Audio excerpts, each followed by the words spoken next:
Começa agora. Descobrindo a Revista Espírita. Os fatos, os fenômenos, as análises que auxiliaram Allan Kardec a consolidar os alicerces do Espiritismo. Descobrindo a Revista Espírita.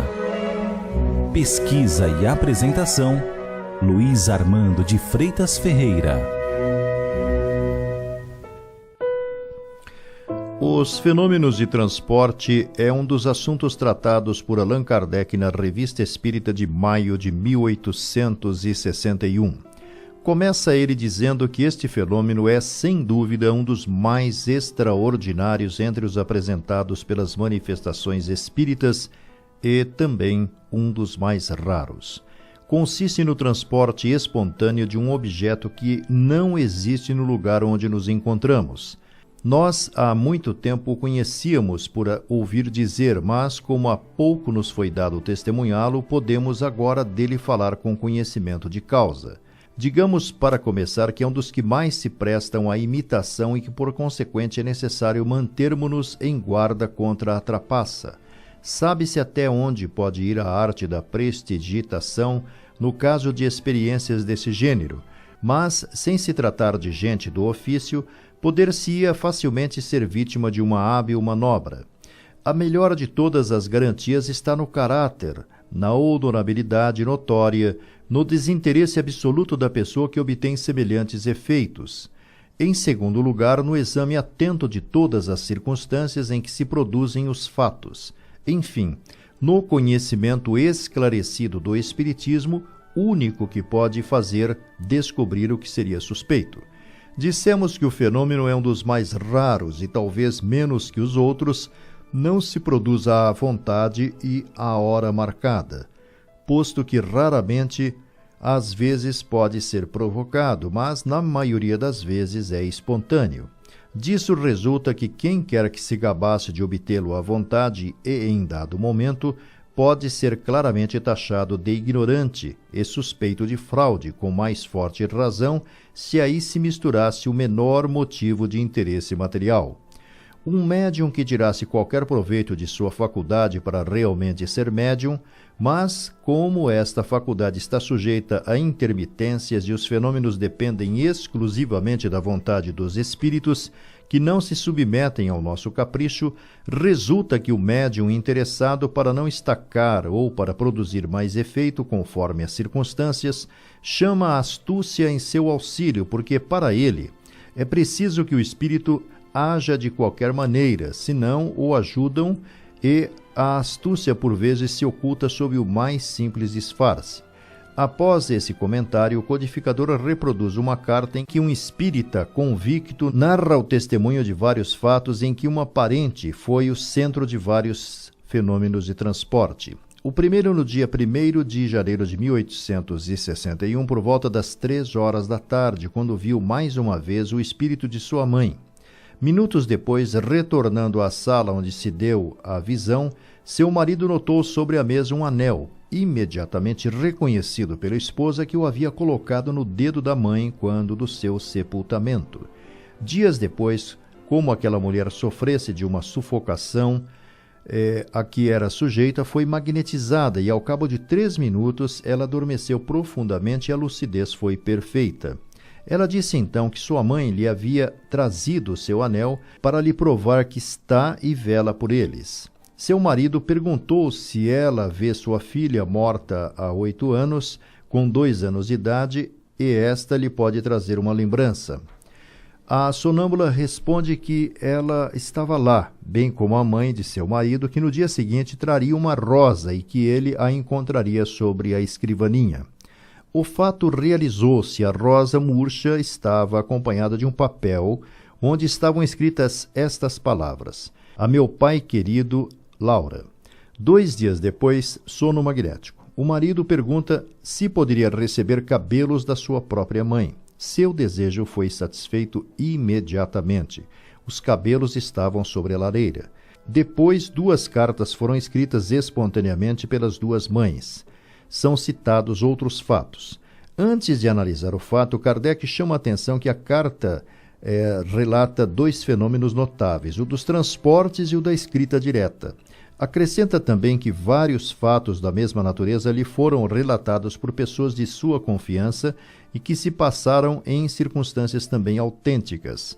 Diz ainda, testemunhando pessoalmente com outros membros da Sociedade Espírita de Paris por 2 vezes, fenômenos envolvendo uma jovem de 16 ou 17 anos, ótima médium escrevente e ao mesmo tempo sonâmbula muito clarividente. Em transe, ela vê sobretudo o espírito de um de seus primos, que por diversas vezes lhe havia trazido objetos diferentes, entre os quais anéis, bombons em quantidade e flores. É sempre necessário que ela esteja adormecida por 2 horas antes da produção do fenômeno. A sonâmbula esteve sempre isolada dos assistentes e o seu próprio magnetizador manteve-se a grande distância. E Kardec colocou-se de maneira a não perder de vista um só movimento, certificando-se que não houve a menor suspeita de fraude. Na reunião de 1º de março da Sociedade Espírita de Paris, foram evocados respectivamente o espírito da senhora Catherine, responsável pelos fenômenos de Orleans e Lyon, e pelos testemunhados pelo codificador. Interpelada a primeira entidade sobre a razão da insistência para que os familiares relataram a Kardec sobre os fenômenos, disse a ele que mais se deve informar no sentido de que essas provas contribuíssem para a projeção do espiritismo. Em seguida, pede licença à senhora Catherine para evocar outro espírito que produziu os fenômenos por ele testemunhados, que confirma estar presente como prometera a Kardec. Aí, 37 questões são a ele dirigidas, obtendo os seguintes esclarecimentos. Primeiro, os fenômenos só se produzem no sono magnético do médium pela sua natureza, podendo-se dar dependendo do médium em estado de vigília. Segundo, a demora na produção do fenômeno corresponde ao tempo que o espírito necessita para preparar os fluidos que servem para o transporte. Terceiro, os fluidos necessários para a produção do fenômeno não pertencem ao médium, mas ao espírito, podendo-se, em certos casos, dispensá-los e o fenômeno ocorrer imediatamente. Quarto, a produção do fenômeno se deve à natureza do médium e não se pode realizar-se senão com outros de natureza correspondente. Quanto à prontidão, o hábito que adquirimos, correspondendo muitas vezes com o mesmo médium, é de grande auxílio à espiritualidade. Quinto, é preciso que a natureza do médium corresponda à natureza do fato e não à do espírito. Sexto, a incredulidade e oposição das pessoas presentes pode prejudicar a obtenção do fenômeno, preferindo os espíritos operarem o fenômeno como crentes e pessoas versadas no espiritismo, o que não quer dizer que a má vontade seja impedimento definitivo.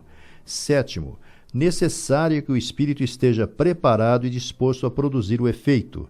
Oitavo, sobre as flores transportadas na reunião testemunhada por Kardec, diz o espírito que geralmente as colhe nos jardins onde o agradem. Nono, sobre se o negociante de onde subtraiu os bombons trazidos também traz de onde lhe apraz, e o negociante não percebe porque põe outros no lugar. Décimo, sobre os anéis tira-os de lugares de todos desconhecidos, de modo que ninguém lhe sente a falta. 11º, sobre trazer flores de outro planeta, diz a ele não ser possível, havendo porém espíritos mais elevados que podem fazê-lo. 12º, que pode trazer flores de outro hemisfério, como por exemplo dos trópicos, desde que sejam da Terra. 13º, indagado de que forma introduziu esses objetos na sala fechada onde se deram os fenômenos, informou tê-los feito entrar com ele, envoltos, por assim dizer, em sua substância. Kardec pede também ao espírito da senhora Catherine dizer como fez para trazer à filha o anel com o qual havia sido enterrado, ouvindo dela que o retirou da terra e o trouxe à filha. Voltando-se para Leon, o codificador continua. 14º, para tornar visíveis os objetos, instantes antes invisíveis, diz ter tirado-os da matéria que os envolvia, podendo à vontade fazê-los desaparecer e retransportar ao ponto de origem. 15º, sobre ter sido visto pela sonâmbula na reunião presenciada por Kardec, tomar uma tesoura e cortar flores de laranjeira no quarto da mesma, revelou que realmente não tinha tesoura, necessitando de um instrumento cortante, fazendo-se ver dessa forma para que tivessem bem certeza de que ele que as tirava. 16º, sobre o ramo estar sob um globo de vidro, disse que bem podia tê-lo tirado, mas não quisera, e que tal fenômeno com certeza seria compreendido por Kardec. 17º, que a produção dos fenômenos de transporte não causa ao espírito nenhum esforço, desde que permitido, o que seria diferente se não autorizado, dificuldades impostas pelas disposições fluídicas que podem ser contrárias. 18º, que não precisam de mãos para transportar objetos, que o peso nada é para os espíritos, que objetos desaparecidos cuja causa é ignorada ocorre mais do que se pensa, podendo ser remediado solicitando ao espírito que os devolva. 19º, que existem inúmeros efeitos considerados fenômenos naturais resultantes da ação dos espíritos, que espíritos elevados podem transportar objetos fabricados por eles, podendo tornar-se objeto de uso se esse espírito o quisesse, como também poderia ser apenas para visualização, extinguindo-se ao final de algumas horas.